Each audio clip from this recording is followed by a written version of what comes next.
Hello hello students. तो पिछले class में हम लोग एटम, साइज ऑफ एटम के बारे में पढ़ना स्टार्ट किए थे। Size of atom.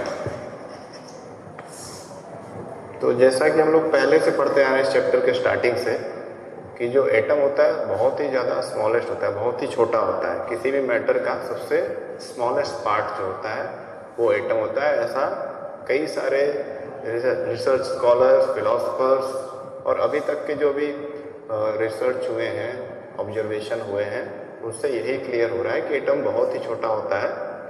तो इसका साइज भी अगर हम लोग देखा जाए, जो एविडेंस मिले हैं माइक्रोस्कोप के अंदर देखने के बाद, इलेक्ट्रॉन माइक्रोस्कोप के अंदर देखने के बाद, तो 1 नैनोमीटर के आसपास का साइज रहता है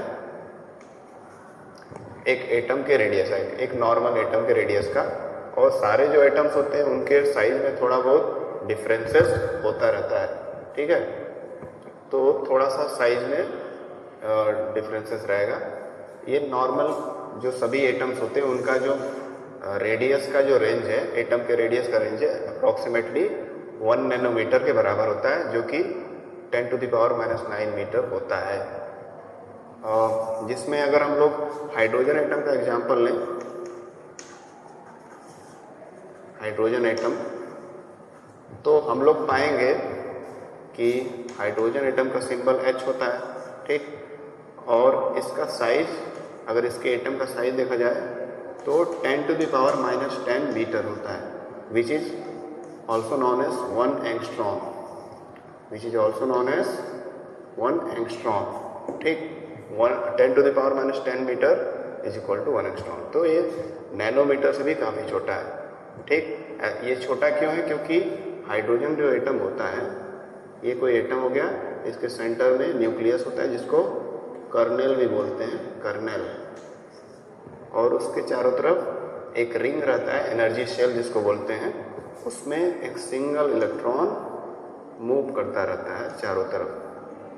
तो इलेक्ट्रॉन की संख्या इसमें केवल एक है, इसी वजह से इसमें इसकी जो एनर्जी शेल है एक ही है। दैट्स वाई इसका साइज भी बहुत ज़्यादा छोटा है और किसी एटम के कंपैरिजन में, ठीक। अब उसके बाद हम लोग आगे पढ़ते हैं। तो इस साइज को देखकर आप अंदाज़ा लगा सकते हैं कि एटम बहुत ही ज़्यादा छोटा है। पिछले क्लासेस में मैंने बताया था कि जैसे दीवार में या एक बड़ी सी बिल्डिंग है जिसमें कई सारे फ्लोर हैं, तो उसमें कई हजारों लाखों ईंटें लगे होंगे तब वो बिल्डिंग बनी होगी। तो एक ईंटें जो है उस पूरे बिल्डिंग के सामने एक एटम के जैसा है, अगर आप कंपेयर करना चाहें। या सिमिलरली देख सकते हैं कि जैसे चावल घर में बनाते हैं, खाना पकाते हैं, चावल एक कुकर भर के चावल बना दिए, तो पूरा कुकर मान लेते हैं, कुकर से भरा हुआ जो चावल का ढेर है वो हमारा एटम है। उसमें एक चावल जो है, सॉरी, वो हमारा पूरा चावल जो मैटर है उसमें एक चावल जो है हमारा क्या है, एक एटम जैसा है। तो इतना छोटा है, काफ़ी माइन्यूट और बहुत ही छोटा होता है एटम। ये हम लोग इस एग्जाम्पल से देख सकते हैं, ठीक। ऐसे ही हर एक एटम का, मॉलिक्यूल का जो साइज होता है थोड़ा बहुत कम ज़्यादा होता रहता है। अधिकतर एटम्स का इस रेंज में रहता है, 1 नैनोमीटर के रेंज में। अब आगे बढ़ते हैं। इसके आगे हम लोग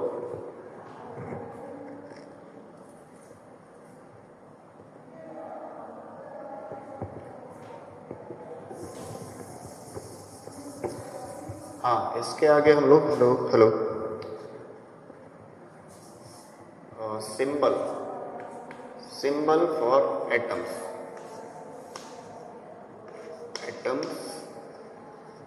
और एलिमेंट या एटम के लिए जो पार्टिकुलर सिंबल दिया जाता है वो कैसे शुरू हुआ, ये सिंबल किस तरह से या किस प्रकार के सिंबल दिए जाते हैं अलग अलग एलिमेंट्स के लिए, इसके बारे में हम लोग इसमें पढ़ेंगे। सिंबल को हम लोग एटॉमिक सिंबल भी बोल सकते हैं, क्योंकि हर एक एटम के लिए एक पार्टिकुलर सिंबल दिया जा रहा है, एक चिन्ह दिया जा रहा है, जिससे हम लोग उसको आइडेंटिफाई कर सकते हैं, उसको पहचान सकते हैं उसके सिंबल को देख करके।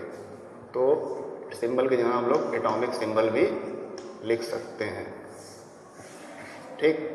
अब एटॉमिक जो सिंबल होता है तो इसका भी अगर हिस्ट्री देखें थोड़ा पहले जाए तो जॉन डाल्टन ने, जिन्होंने एटॉमिक थ्योरी दिया था, इन्होंने एटॉमिक थ्योरी देने के साथ साथ ही कुछ सिंबल्स भी दिए थे उस समय के जो एलिमेंट्स या एटम्स पाए गए थे। तो उन्होंने जैसे कि हाइड्रोजन के लिए, हाइड्रोजन एटम के लिए ये सिंबल दिया था, एक सर्कल और उसके सेंटर में एक पॉइंट, ठीक है। और इसी तरह से और भी मान लेते हैं कार्बन है, उनके अनुसार, जॉन डाल्टन के अनुसार अगर कार्बन का एटम है तो एक सर्कल रहेगा जो ग्रे कलर का रहेगा पूरा, है ना। या फिर अगर सल्फर रहेगा तो सर्कल के अंदर एक थिक स्क्वायर रहेगा। और अगर आयरन रहेगा, आयरन एटम है तो आयरन जिसका सिंबल Fe होता है,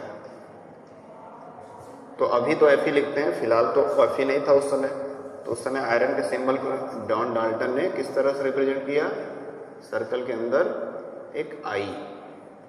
तो ऐसे ही अजीबोगरीब, मतलब अजीब से सिंबल उन्होंने दिए थे जिनको लर्न कर पाना और आइडेंटिफाई कर पाना थोड़ा सा मुश्किल था, क्योंकि एक सिंबल या कुछ सिंबल याद करेंगे तो बाकी के सिंबल फिर याद नहीं होंगे, क्योंकि हमारे पीरियोडिक टेबल में 118 से ज़्यादा एलिमेंट्स हैं।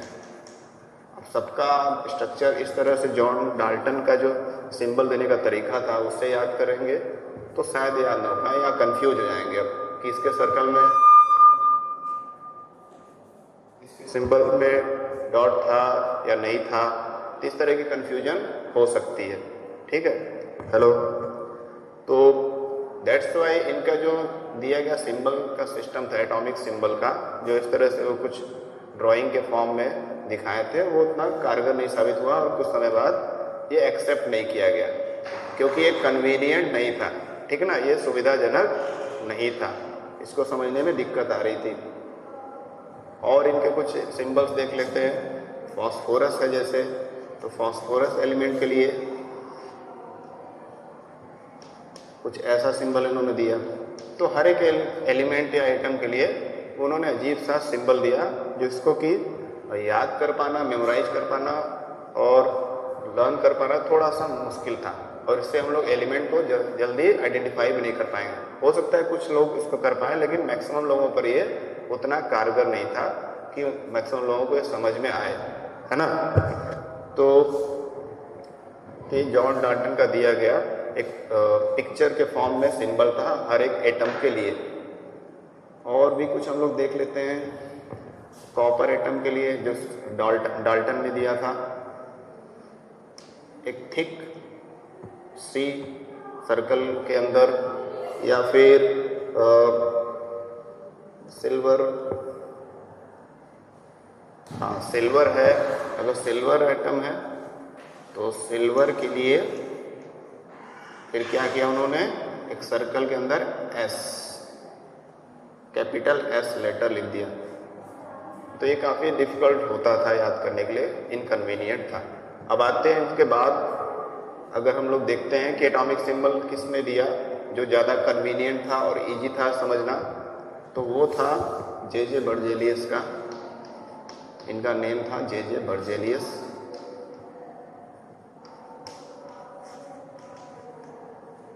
तो जे बर्जेलियस ने जो नया सिंबल का थ्योरी दिया या कॉन्सेप्ट दिया वो था alphabetical concept,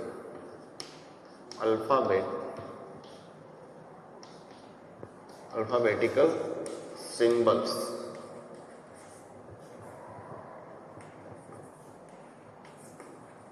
alphabetical symbols for atom, यानी एटम्स के लिए उन्होंने कुछ अल्फ़ाबेट के सिंबल दिए जिनके नाम, जो उनका नाम है उन्हीं के कुछ लेटर्स पे, है ना। तो जे बर्जेलियस ने, जो अभी तक हम लोग पढ़ते आ रहे हैं, जो भी एलिमेंट्स के नेम, उनके सिंबल को, वो जे बर्जेलियस द्वारा दिया गया मेथड है। इसमें क्या है कि कोई जो नेम है किसी भी एलिमेंट का, नेम ऑफ एनी एलिमेंट, कोई एलिमेंट है उसका नाम मान लेते हैं कार्बन। कार्बन हम लोग बोलते हैं कार्बन एक एलिमेंट है ना। अब नेम का तो पहला अल्फ़ाबेट या पहला और दूसरा दोनों alphabet, first alphabet of name. तो कार्बन का C, तो C सिंबल हो गया। तो इस तरह का उन्होंने कॉन्सेप्ट या मेथड दिया था हर एक एलिमेंट को नेम देने के लिए, जो काफ़ी कन्वीनियंट है, सुविधाजनक है, लोग इजीली उसको समझ पा रहे थे और लर्न कर पा रहे थे। बाकी जो जॉन डाल्टन ने दिया था थोड़ा सा क्या काफ़ी ज़्यादा हार्ड था और उतना इजीली मेमोराइज नहीं होने वाला था, तो ये काफ़ी इजी था। तो फर्स्ट अल्फ़ाबेट भी लिख सकते हैं कुछ केस में 2 अल्फ़ाबेट लिख सकते हैं। एग्जाम्पल का अगर देखा जाए हम लोग कैल्शियम, अगर कैल्शियम मेटल लेते हैं तो कैल्शियम मेटल का सिंबल बनाया गया Ca, यानी पहला लेटर और दूसरा, हमेशा पहला लेटर कैपिटल लिखना है और दूसरा स्मॉल लिखना है। दूसरा एग्जाम्पल लेते हैं कोबाल्ट, तो कोबाल्ट में पहला लेटर कैपिटल और दूसरा लेटर स्मॉल, CO इसका सिंबल है। और कुछ लेते हैं एग्जाम्पल, थर्ड जिंक, तो कहीं पर पहला और दूसरा लेटर के अलावा कुछ डिफरेंसेस हैं, कुछ एक्सेप्शन है, कोई और वर्ड को ले लिया गया, कुछ और अल्फ़ाबेट को ले लिया गया, जैसे इसका पहला अल्फ़ाबेट और तीसरा तो ZM। इस तरह के सिंबल बने हैं जिससे अगर नाम को आप रिमेंबर करेंगे, लर्न करेंगे, तो आपको सिंबल भी अल्टीमेटली याद हो जाएगा। जिंक बोल रहे हैं तो ZM आ रहा है इसके नेम में, है ना। कोबाल्ट बोल रहे हैं तो CO आ रहा पास में। ये थोड़ा सा अलग लगेगा, इस तरह के और भी सारे हैं, लेकिन वो ज़्यादा डिफिकल्ट नहीं है यहाँ के कंपैरिजन में। इस तरह के सिंबल से ज़्यादा इजी है। और कोई अगर देखा जाए तो क्लोरीन में C और L, ये 2 अल्फ़ाबेट लिए गए और इसका सिंबल मिल गया कैपिटल C स्मॉल l। या फिर और एग्जाम्पल कुछ देख लें, एल्यूमिनियम में Al, यहाँ पहला लेटर और दूसरा लेटर लिया गया है, एक का अपर केस दूसरे का lower case, capital A small l, aluminium. तो इस तरह से अलग अलग एलिमेंट्स के सिंबल बनाए गए या सिंबल दिए गए according to the method given by J.J. Berzelius, और ये ज़्यादा इजी मेथड है as compared to the method which was given by John Dalton, just like this was quite difficult as compared to this method। तो ये हो गया। उसके बाद ये जो नेमिंग होता है, जो हम लोग एलिमेंट्स देख रहे हैं, कैल्शियम नाम है कहीं, या कोबाल्ट है या जिंक है, तो किसी भी केमिकल का नेम या किसी भी एटम का नेम जो डिसाइड किया जाता है, उसके लिए इंटरनेशनल ऑर्गेनाइजेशन है जो इस नेमिंग को एक्सेप्टेंस या अप्रूवल देती है। ठीक है, ये अप्रूवल नहीं देगी तो उसका नेम यूनिवर्सली एक्सेप्ट नहीं होगा, हर जगह वो एक्सेप्ट नहीं किया जाएगा। तो ये है international union for pure and applied chemistry. ये केमिस्ट्री का एक अंतर्राष्ट्रीय संस्था है जो डिसाइड करता है किस केमिकल का या किस एटम का क्या नाम होगा। ठीक है, ये हो गया। देन हम लोग आगे बढ़ते हैं।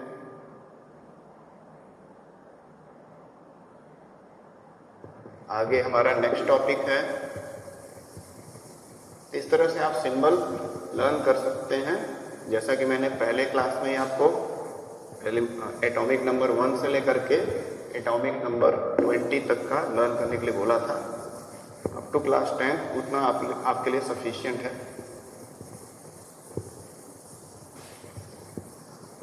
नेक्स्ट टॉपिक आपका है एटॉमिक मास।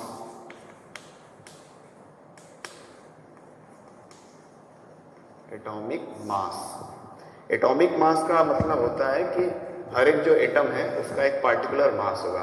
उसका मास किस वजह से होगा, उसमें जो पार्टिकल अंदर है या ओवरऑल वो भी एक तरह का वस्तु है, पार्टिकल है, और हर एक पार्टिकल का अपना एक मास होता है।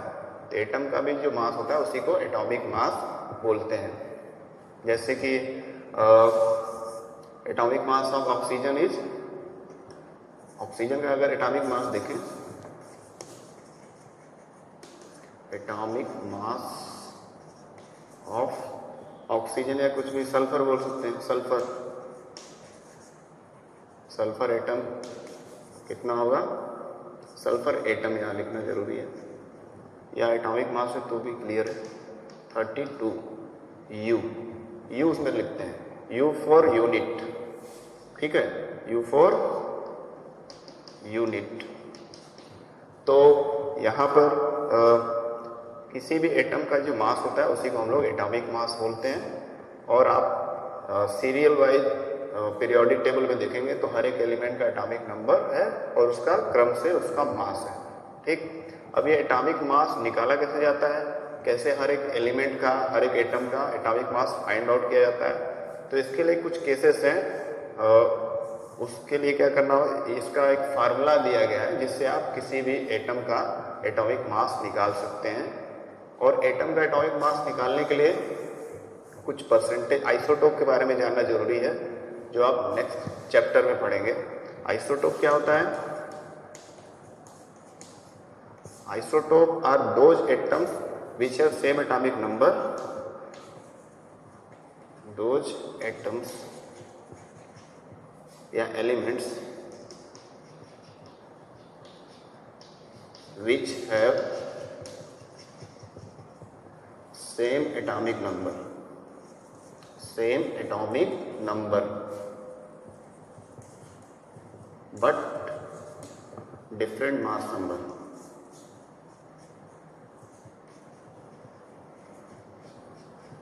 Different mass number.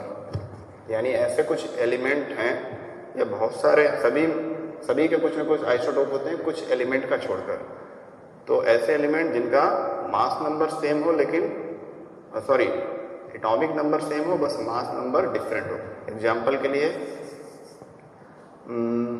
जैसे कि हाइड्रोजन के 3 आइसोटोप होते हैं, है ना, प्रोटियम या प्रोटॉन भी बोलते हैं उसको, प्रोटियम, ड्यूटेरियम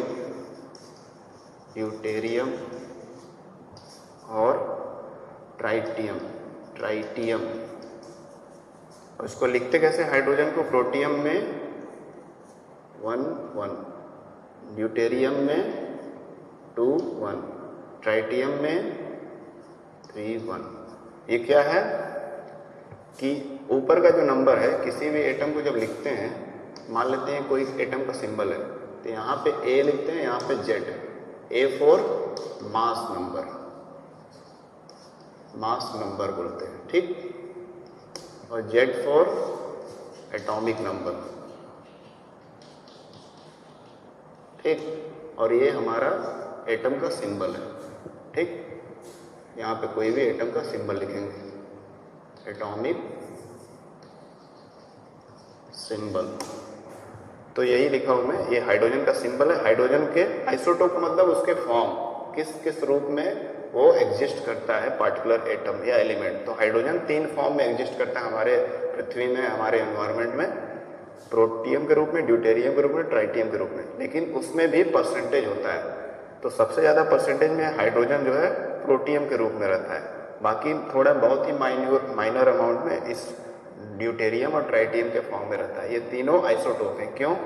क्योंकि ऊपर मास लिखा जाता है, मास नंबर, ये मास, तीनों का मास आप देखेंगे डिफरेंट है, 1 है, 2 है, 3 है, लेकिन तीनों का एटॉमिक नंबर सबस्क्रिप्ट में देखेंगे अगर कहा जाए तो सेम है। तो जिसके एटॉमिक नंबर सेम रहे लेकिन मास नंबर डिफरेंट है, उसको क्या बोलते हैं, आइसोटोप। तो इन्हीं आइसोटोप और उनका जितना परसेंटेज हमारे अर्थ में, हमारे ब्रह्मांड में पाया जाता है, उसी से हम लोग एटॉमिक मास निकालते हैं। एक तो ये मेथड है जिसके बारे में आप थोड़ा सा पढ़ेंगे नेक्स्ट चैप्टर में, और दूसरा मेथड है कि ऐसा पाया गया है रिसर्च के द्वारा कि लगभग कार्बन जो है सभी तरह के एलिमेंट से या सभी तरह के एटम से रिएक्शन करता है, बहुत सारे कंपाउंड बनते हैं, चाहे वो कार्बोहाइड्रेट हो, प्रोटीन हो, फैट हो, या विटामिन्स हो जिसको बोलते हैं, कार्बोहाइड्रेट, प्रोटीन, फैट एक्सेट्रा, जितने भी न्यूट्रिएंट है, अदर चीज़ें हैं, वो सभी कहीं ना कहीं कार्बन से बनी हुई है ना। तो अधिकतर चीज़ें कार्बन से बनी हैं। कार्बन यानी अदर एटम से रिएक्ट करता है तभी वो मॉलिक्यूल या कंपाउंड बना है। तो कार्बन का जो मास है, कार्बन का मास कितना होता है 12। इसी मास से कंपेयर किया जाता है अन्य एटम के मास को और फिर कुछ कैलकुलेशन किए जाते हैं और उस कैलकुलेशन के बेसिस पे अदर एटम का मास निकाला जाता है। फिलहाल वो कैलकुलेशन आपको नहीं समझना है, बस इतना जानना है कि कार्बन का जो मास है उसका इन्वर्स प्रोपोर्शन, कार्बन का मास अगर 12 है तो इसका इन्वर्स प्रोपोर्शन क्या हो जाएगा 1/12 इंटू अननोन एटम। और भी कुछ कैलकुलेशन है जिसकी हेल्प से हम लोग उस अननोन या अदर एटम्स के मास को फाइंड आउट कर पाते हैं। आजकल तो मास स्पेक्ट्रोमेट्री आया है, मास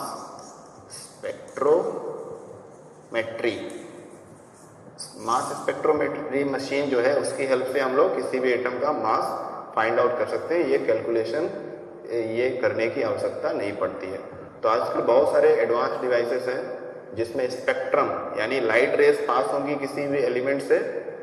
मान लीजिए कोई सैंपल रखा गया उसमें केवल कार्बन है या किसी सैंपल में हाइड्रोजन या बहुत सारी चीज़ें हैं, तो हर एक एलिमेंट का वो मास बता देगा। जब से रेडिएशन पास होगी तो वो डाटा दिखाएगा कि इस सैंपल में कार्बन है, हाइड्रोजन है, नाइट्रोजन है या सल्फर है, फास्फोरस है, लेड है और हर एक का मास बता देगा। तो इस तरह के बहुत सारे आजकल जो डिवाइसेस है तैयार हो गए हैं, बहुत सारे मेथड हो गए हैं जिससे हम लोग मास निकाल सकते हैं पार्टिकुलर एटम का। ठीक, उसके बाद हम लोग तो ओवरऑल इसमें आपको यही जानना है एटॉमिक मास हर एक एलिमेंट का दिया, मतलब ऑलरेडी आपको तो पता ही रहता है पीरियोडिक टेबल में, लेकिन वो निकलता कैसे है with the reference of carbon 12। Carbon जिसका मास 12 होता है उसके रेफरेंस से कार्बन को माना जाता है कि लगभग सभी चीज़ों से रिएक्ट करता है ऑलमोस्ट, तो उसी के मास से कंपेयर करके अदर एटम्स का मास फाइंड आउट किया जाता है।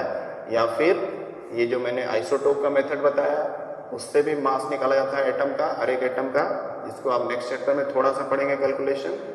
और बहुत सारे डिवाइसेस भी आजकल बन गए हैं जिसकी हेल्प से आप अलग अलग एटम का मास फाइंड आउट कर सकते हैं किसी भी सैंपल में। सैंपल का मतलब कुछ भी केमिकल, उसमें कई सारे एलिमेंट, कई सारे मॉलिक्यूल हो सकते हैं, तो उसमें हर एक एटम का मास आपको बता देगा वो मशीन कुछ ही देर में। हाँ, तो ये हो गया। इसके आगे हम लोग क्या पढ़ेंगे, इसके आगे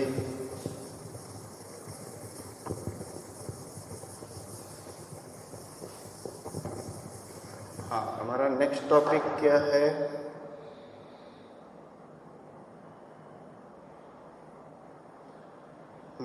हमारा नेक्स्ट टॉपिक है how do atom exist. How do atoms exist, यानी एटम एग्जिस्ट कैसे करते हैं, कैसे यहाँ पर हमारे चारों तरफ या हम में कैसे अस्तित्व में है। तो जैसा कि फाइंडिंग है, जैसा हम लोग देख पा रहे हैं, क्योंकि हम लोग जानते हैं कि हर चीज़ एटम से बना है और एटम जो है फ्री फॉर्म में नहीं रहता है, फ्री फॉर्म में, not present in free form.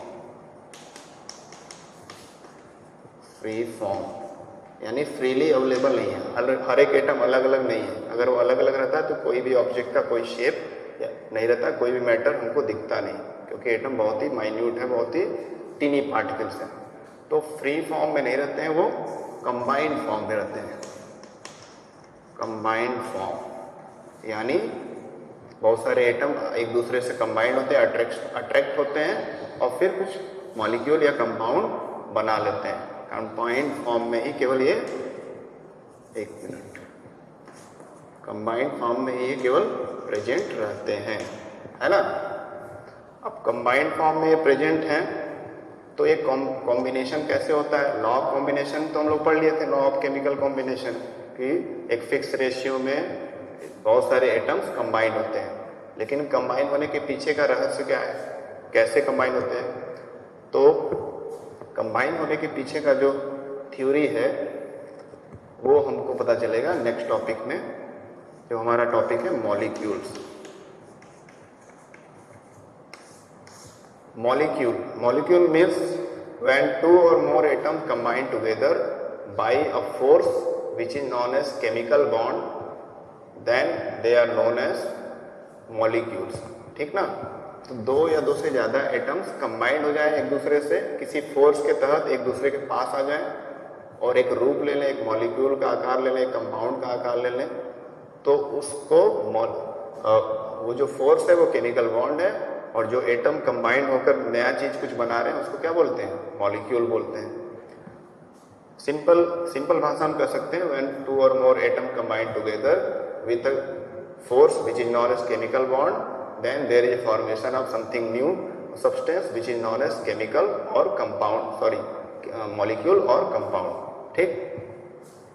इसका एग्जाम्पल, मॉलिक्यूल का एग्जाम्पल ले सकते हैं हम लोग Al2O3, एल्युमिनियम ऑक्साइड है, हाइड्रोजन सल्फाइड है। सिंपल एग्जाम्पल लेते हैं, H2O है मॉलिक्यूल, कार्बन मोनोऑक्साइड है, या फिर हाइड्रोजन फ्लोराइड है, हाइड्रोक्लोरिक एसिड है, सल्फ्यूरिक एसिड है। ये सब क्या है? सभी मॉलिक्यूल या कंपाउंड है। इसमें आप देख पा रहे होंगे कई सारे एटम इन्वॉल्व है। इसमें एल्युमिनियम ऑक्सीजन के एटम है कई सारे संख्या में, है ना। तो बहुत सारे एटम इन्वॉल्व हैं, एक दूसरे से ज्वाइंट है। अब किस तरह से ज्वाइंट है? केमिकल बॉन्ड के थ्रू। अब ये केमिकल बॉन्ड कैसे काम करता है, या फिर जो फोर्स है जो इन एटम्स को पास में लाता है और एक केमिकल बनाने में हेल्प करता है, वो कौन कौन से फोर्स हैं, किसके थ्रू ये मॉलिक्यूल बनाते हैं? तो 3 तरह के फोर्सेस हैं या बॉन्ड हैं। जो बॉन्ड एक तरह का फोर्स ही है जो एटम्स को पास में ला रहा है। पहला है कोवेलेंट बॉन्ड, दूसरा है इलेक्ट्रोवैलेंट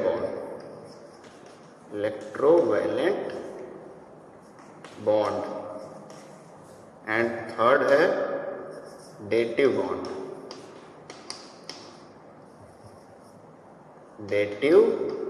बॉन्ड।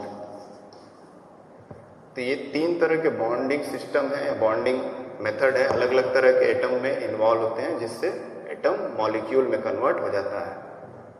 कोवेलेंट बॉन्ड, ये बॉन्ड का क्या मतलब है, इसको थोड़ा सा आज समझ लेते हैं, बाकी का नेक्स्ट क्लास में देखेंगे। कोवेलेंट बॉन्ड जब एटम्स के बीच में लगता है तो क्या होता है कि उनके जो इलेक्ट्रॉन्स होते हैं, जैसा कि मैंने हाइड्रोजन के केस में बताया था कि एटम्स में इलेक्ट्रॉन होते हैं, उनके एनर्जी शेल में हमेशा सर्कुलेट करते रहते हैं उसके सेंटर के चारों तरफ, यानी न्यूक्लियस के चारों तरफ, और वही इलेक्ट्रॉन बॉन्डिंग में हेल्प करते हैं। तो जहाँ शेयरिंग ऑफ इलेक्ट्रॉन होता है,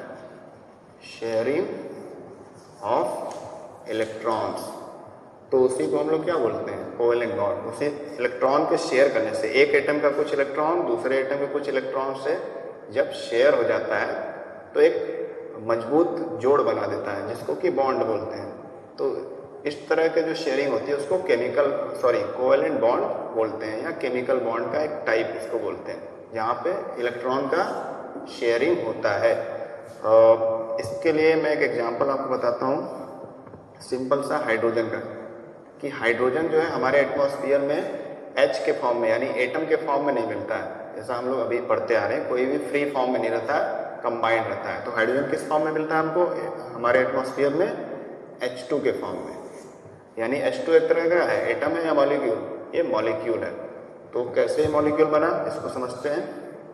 ये हाइड्रोजन एक एटम है और दूसरा एक हाइड्रोजन एटम है, ठीक। इसके पास एक इलेक्ट्रॉन है, इलेक्ट्रॉन को हम लोग ऐसे डॉट स्ट्रक्चर से दिखा सकते हैं। इसके पास भी एक इलेक्ट्रॉन है, एक से ज़्यादा इलेक्ट्रॉन तो होते नहीं है हाइड्रोजन में, तो दोनों के पास एक एक इलेक्ट्रॉन है, ठीक।